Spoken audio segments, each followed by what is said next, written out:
My name is Ellen Krahn, and recently I had the opportunity to go with a ministry medical team to Tanzania, and while there had the opportunity to be involved in significant prayer ministry at the medical clinic locations.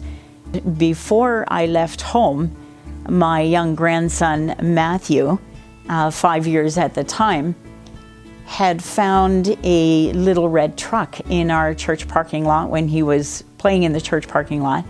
And so he brought this little red truck back to Grandma's house and showed it to me, and he said, "Grandma, I don't know what I should do with this little red truck, but I don't think I should keep it because it's not my truck." So I said to Matthew, "Why don't you give the little truck to Grandma, and the next time I go to Tanzania or one of my mission trips, I will take the little red truck with me and give it to some special little boy, because most of the children there have no toys at all." And so that became a good opportunity as well, just to help Matthew understand that there's lots of children in the world who have no toys.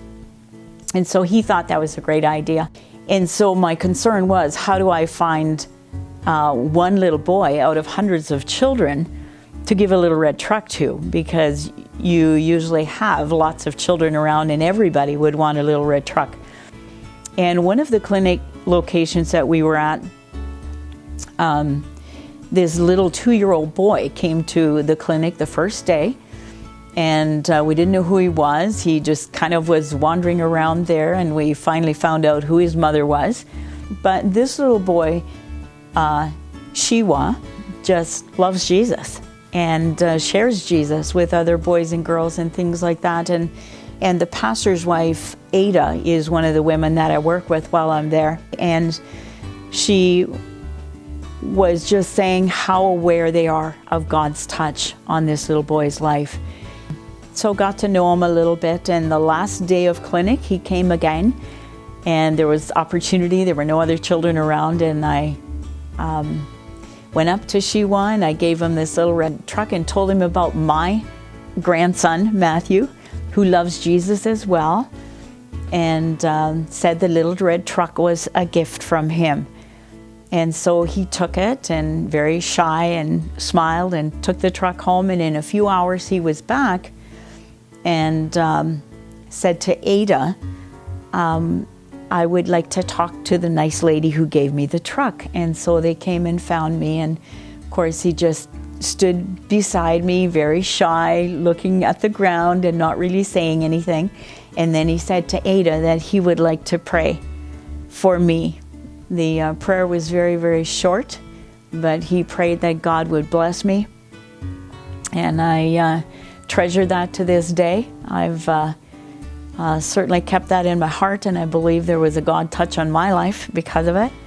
And I do believe that this little boy is set aside for great work for Jesus. And so when I came back home and I showed Matthew the picture of the little boy, and he was excited about that, and that this little boy loves Jesus. And so now Matthew is praying for him as well, along with Grandma.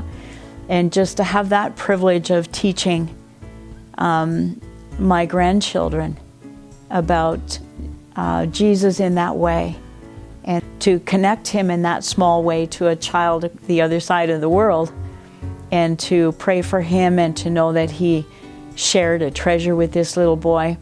And I don't believe the story is done yet between Matthew and this little boy. I don't know what it will look like, but I'm sure there will be ongoing God connections between these two young boys that both love Jesus. And hopefully through just watching Grandma share Jesus around the world, that it will be something that will resonate in his heart as well. And who knows, maybe someday he'll get to go with Grandma on one of the trips.